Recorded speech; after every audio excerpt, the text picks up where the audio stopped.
Hello, hello, hello again, everybody. We are back. This is AltJake with AltJake Takes On. I'm here with my buddy George today. How you doing, buddy? Good, great.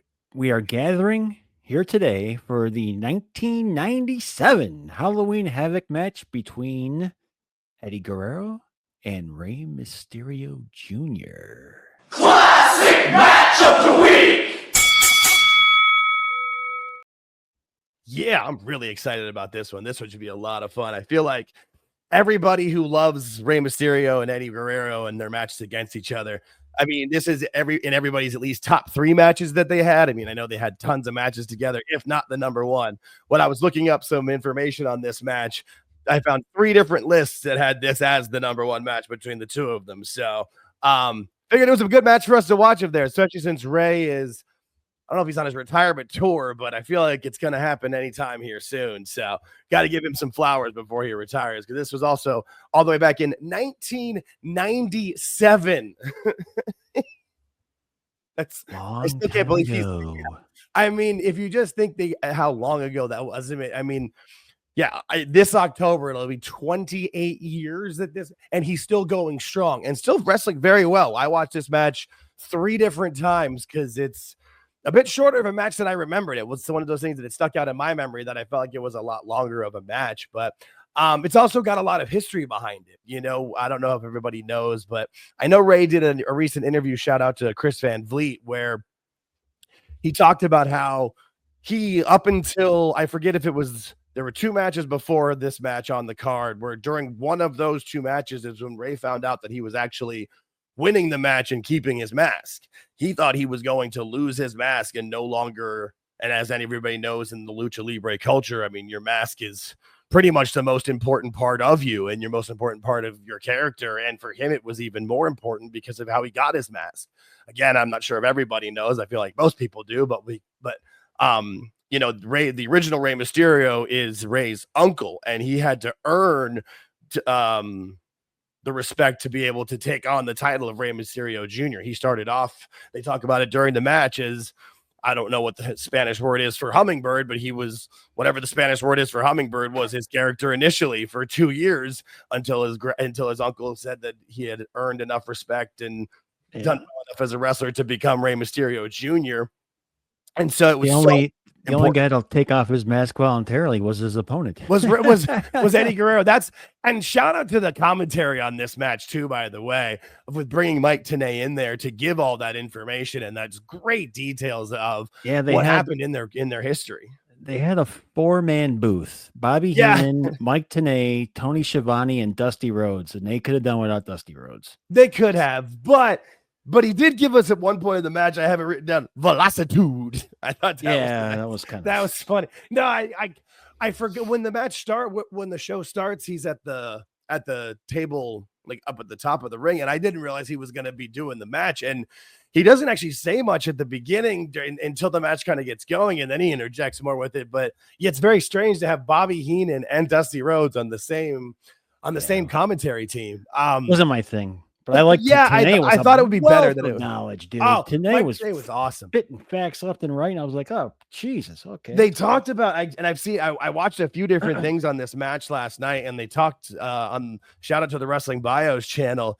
He showed a couple of clips of, I guess, leading up to the match. Mike Tenay did like 2 to 5 minute vignettes during Nitro, talking about the history of Lucha Libre and talking about Rey Mysterio and Eddie Guerrero and their family histories and all that. I want to find like I'm sure someone has clipped that all together, whether it's on YouTube or Daily Motion. Like that's my homework for this weekend, is I want to see that, because Mike Tenay, I mean, they call him the professor he's just a wealth of knowledge. He just knows. Yes. There's at one point Bobby Heenan even says, tell me what you don't know, Mike. Yeah, because he just, but it's great to go to I mean, he's obviously talking about the kayfabe histories and the real histories too, but to go up back to what we're talking about with Rey Mysterio, Bischoff had already been doing this, where he had the cruiserweights coming up and obviously showcasing them, but he was using it as kind of almost a cheap stipulation for a guy to lose their mask, and it's the most important thing to their characters. He never understood that. Well, I think he finally understood it at some point, because I have heard that even during like the Who Killed WCW documentary and other different things on his podcast, he said he wishes he hadn't done that. He didn't realize how important it was to them. But going into this match, Rey thought he was losing, not going to win the title, and more importantly, going to lose his mask. But, plans change, brother. And the match comes from Las Vegas. It's October 26, 1997 in Las Vegas, Nevada at the MGM Grand Garden Arena. I think that was after their first remodel. I think it's been remodeled again a couple times now, but it's there was 12,457 people in the audience, and I don't know the exact number, but they said over 400,000 pay-per-view buys, which is just that was a lot to think about. But that's how it was, and it was Slim Jim presents Halloween Havoc, which they made sure to let you know. Yeah, how things have come full circle, people. Right? Yeah. We don't have a Slim Jim table in this match, but we have Slim Jim. But there's the Slim everywhere in this match. There's Slim Jim logos. Well, the actual ring posts were made up to look like they were yellow and red. They looked like Slim Jim sticks. Like there was, and I didn't watch the entire show, but I watched up through the Rey's match, so the first 3 matches, and they must have said Slim Jim at least 15 times every half hour. They were nailing it down, but. Hey, you got to be, if the sponsors are paying for it, you got to rock and roll. Slim Jim was paying Macho Man's salary, remember? Right. Yes. It was the exact amount. The Slim Jim sponsorship was the $750,000, which is what his contract was. And there's a few business deals that are that beneficial for everybody. But so let's get into this match here and see what you thought. Yeah, so initially Rey Mysterio comes out in the Phantom gear. For the kids in the audience that maybe, or people that don't remember the movie because it wasn't that popular. I always liked it at the time as a kid, but he's coming out in the Billy Zane Phantom gear, which really is an iconic piece of gear. I know that they've called back to it with Seth Rollins when he had Dominic Mysterio's first match. Seth was in this kind of inspired gear. Eddie came out. I don't know if you noticed how many, this picture just has a nice thumbs down. The fans over on the right side, there was a lot of middle fingers coming out for Eddie. Yeah, they were happy to see how good of a heel Eddie really was. I mean, he really was a great heel. And this match really kind of shows it. And obviously, Eddie and Rey are two of the best of friends and grew up together, so they know each other back and forth and can get the best out of each other. But Eddie as a heel making a babyface shine. I mean, he really, really laid into Rey and made it look painful and just made you feel for Rey. Like the match is only 13 minutes and 51 seconds, but by minute 3 or 4, pretty much the entire crowd is behind Rey and really rooting for him because Eddie's just it didn't take long at all, did it? No, it's very quick. The one cool thing that I liked was the fact that the mask is built right into the suit. Yeah, which was pretty cool. That way he wouldn't lose it or anything when Eddie's doing this shit here. He's doing it wouldn't come off inadvertently. So I cheated a little bit. There's also another great thing on YouTube is I'm not sure when it's from. It's from, obviously the early 2000s because it's Michael Cole with Eddie Guerrero and Rey Mysterio in a locker room rewatching this match for what I assume was the 24/7 channel that they were doing initially before the network came along. But Rey talks about how the suit was people think it's a full body suit, but it's 2 pieces, but the mask was built into the turtleneck of the top, and then he had pants as well. But I mean, Eddie starts ripping into it pretty much from the go. That's why this is the first picture that I grabbed, because I mean, he's ripping both sides of it, and you can see just parts of Rey coming through it. And I mean, I don't know if Rey really gets any off it. I mean, he gets a couple of sneaky moves in initially, but I mean, for the first 5 to 7 minutes, it is just Eddie getting heat, and there's Eddie sucks chants. I'm sure there's probably a lot more vile things being said, being hurled his way since it was the late 90s. But I mean, Eddie was, we all loved Eddie, and we remember him as the baby face and the fun lie, cheat, and steal, but he really was a damn good heel, probably better that way. He really was. I mean, eventually we all fell in love with the lie, cheat, and steal and his gimmicks and stuff. It was fun, but he really was a good heel. Is he one of the first ones where he became like a cool heel? I mean, kind of in the sense, I mean, he wasn't. I don't think he was trying to be, but no, that's what I'm saying. Yeah. That's what makes it. That's what makes it good. Right, Is when which you're that's not what makes trying, it it just authentic. happens. Yeah, yeah. And then he would sell so well. Like what, he would feel so cool and look such a badass, but then sell when he needed to. He would sell great for Rey. And there was a few different times where Rey would surprise him and you could see like the frustration on his face. And then he would go right back to the mask. He just kept pulling at it and tearing at it and just being a dirtbag. Yeah, there you can actually see the mask is built. Yeah, right that's cool. It is. It's a great shot. And I mean, we know what Rey looks like now. But look, you can just see like how young he looks. Like even through the mask a little bit. I mean, he was still a child, really. He's in his early 20s at this point. But this, for being, again, only a 14-minute match, they really tell a fantastic story of Eddie just being a bully and keeping the little guy down, and Rey would get a little bit of offense, and then Eddie would smack him down until Rey was able to get Eddie on the outside and come out and do the Hurricane Rana from the outside, from in the ring to outside. I just thought he was going to come down and do like a senton, and he turns it into a Hurricane Rana, which really was crazy. That was a sweet move. Yeah. Speaking of which, you can see I don't know if anybody remembers the entire show, but at the end of the show, there's a steel cage match where a quote unquote fan gets involved, who was definitely a plant. You can see him right there in the the first fan there under Rey's foot with the mask or with the painted face. That's funny. Gets involved with the main event. Rey just, you forget how, I mean, they're doing different spots, but you can show how you can tell a story with it. I know Lucha Libre has kind of morphed into more what it is now, where it's just kind of more of a show and more spots. But back then they still did wrestle. And these were the guys that able to make it more of a Western style. That's, I think, where Eddie was the best with, because of his partnerships with, was it Art Barr, and with him being, born in El Paso and being able, kind of more getting westernized early. He was able to blend them together and make it really work. And that's why he was able to get so damn over. It's just, plus that's all, like you said, that's all family stuff though. I mean, God, that family's history is immense. It's insane. Tradition. And with where he's born in the family, because he was born, he is the youngest brother. He was born very late. I mean, some of his older, he's closer to Chavo Jr.'s age than Chavo Classic, and Chavo Classic is his actual brother. But that's how big the family is and how many kids they had. And that's where, all of that kind of training and getting probably picked on as the youngest brother came in to really benefit Eddie. And that's why he was one of the absolute best. I mean, I'm sure you get a lot of people's Mount Rushmores. He's going to be on there. Perhaps overdid it on the steroids a little bit, but absolutely. Yes.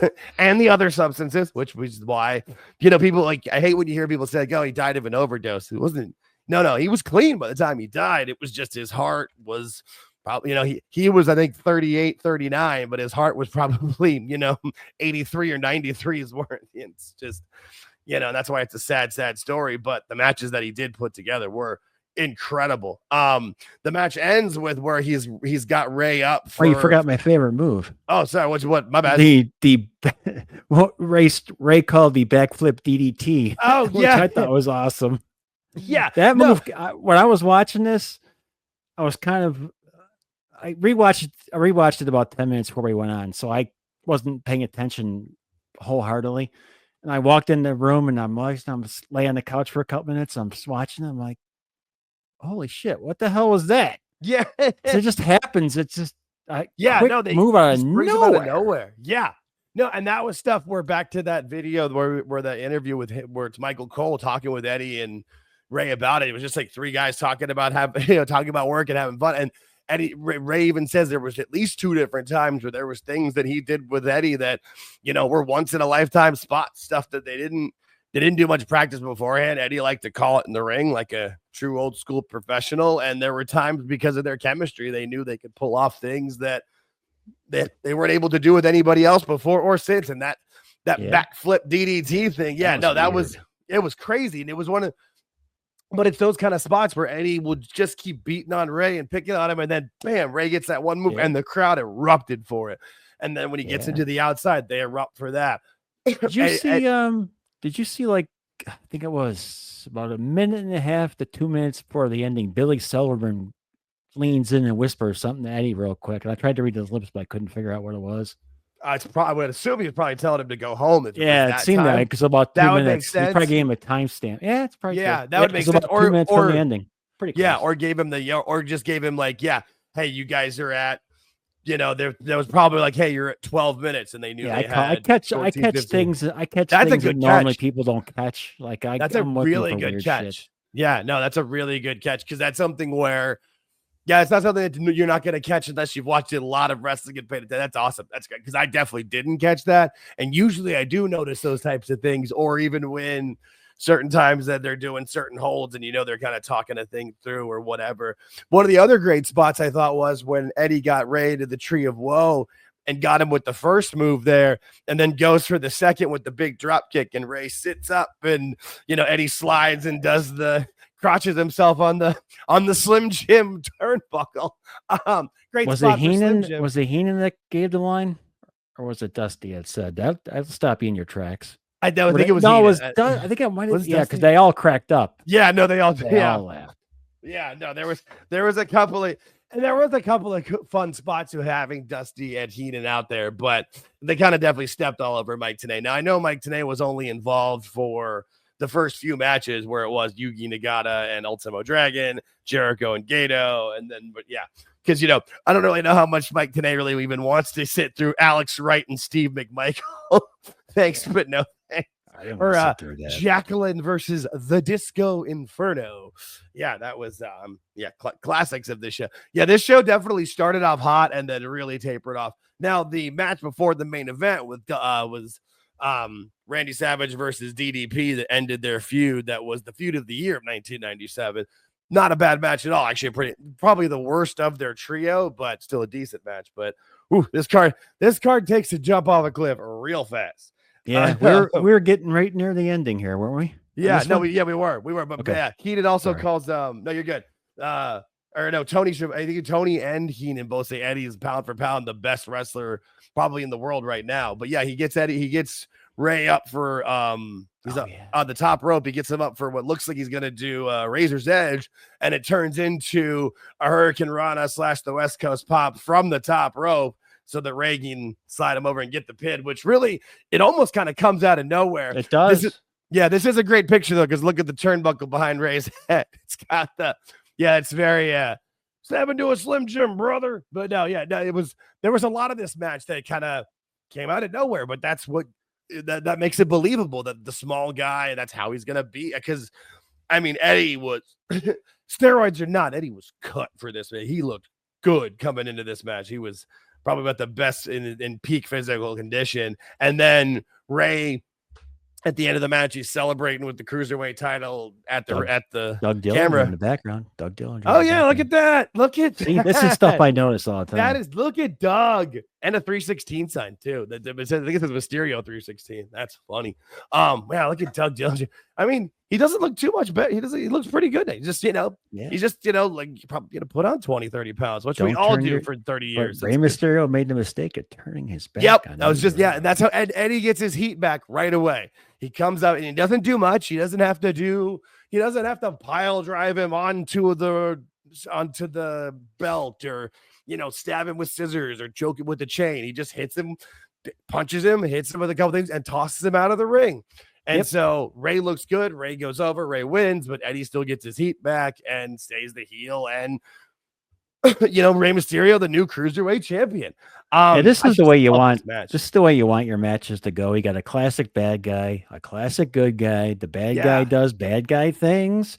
The good guy does good guy things. That's how it's supposed to work. It is. And you watch the crowd and like the crowd builds, and there's moments where they pop, but they don't pop and go all the way back down. Like every pop, they're going a little bit more. And then as if they go to the outside, do the stuff with Rey hitting him with the Hurricane Rana, with the big moves out there, they go back in. It looks like Eddie's going to take back over and possibly win. And you're like, no, and Rey gets it out. There's so many hope spots. Like the crowd gets hopeful. Really, like, can he do it here? Can he do it here? And this is really kind of where those points for Rey.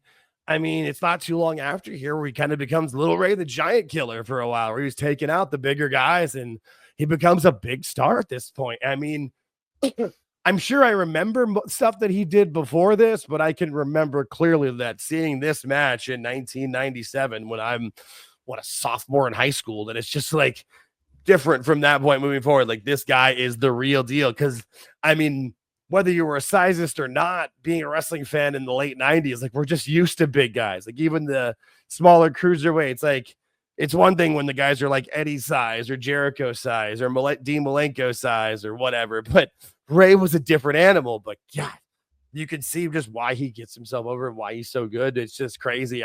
There's no way I would have thought then that he would still be wrestling 28 years later. And no, it's something else. It's amazing. No, it's amazing. But I'm really glad we got to. That was our first WCW match. I'm glad we got a couple injuries too, right? Not many. Not many. Right? It's mostly been his knees. Yeah, it's mostly been his knees. Right. It's just gonna say like, duh, but like that's part of it. But yeah, he's never really had. I mean, you would think, with the way he wrestles and the way he's been beat up, that there would be more, like terrible shoulder injuries or, horrible neck or game. But he knows what he's doing. And usually he's one of those guys where they can make it look tough and make it look mean, but he can make it work. It's insane. Perfect. And that's perfect. And now now his legacy is set for, the next 20 years with his son being one of the most over people in all of wrestling, which is just amazing. And they already still have we won the father and son tag champions. We have that under our belt. And because, Dominic could go still be a heel and do whatever with it. It's great. No, I'm glad we got to watch that match. That was, it was fun. Good call on your part. Thank you. I appreciate that. I thought so. I'm glad. And I didn't realize until you said it, but yeah, that was our first WCW match. And and I guess our first Lucha match. That was cool. So I'm glad you enjoyed it. I watched it. Yeah. I watched it 3 different times. It was that fun. And yeah, I was so caught off guard with the end. I guess this kind of proves what we've talked about, though, that you don't need to have a 25-minute match with 167 kickouts for it to be a classic and to be a great match. This match is 13 minutes, 51 seconds, and it was perfect. Very good. Very good. Awesome. Indeed. We'll see what we get next time when I make the next one. I was just going to say, George will let us know the next one, and we will hit that. Anything else you wanted to add before we knock off? No, everything looks good. Perfect. Awesome. Cool. Well, we really enjoyed that. Hope you guys enjoyed too. If there's any matches that you guys want us to watch or anything that you guys would want us to cover, put it in the comments below. Let us know. Like the video, share it with your friends, see if your friends like it, whatever. We'll bring them on for the conversation. Come on to our Sunday spaces. We bring people on and have some awesome conversations. So we're hoping to have more of you guys come out. Love every single one of you. Thanks, guys. And we will catch you next time.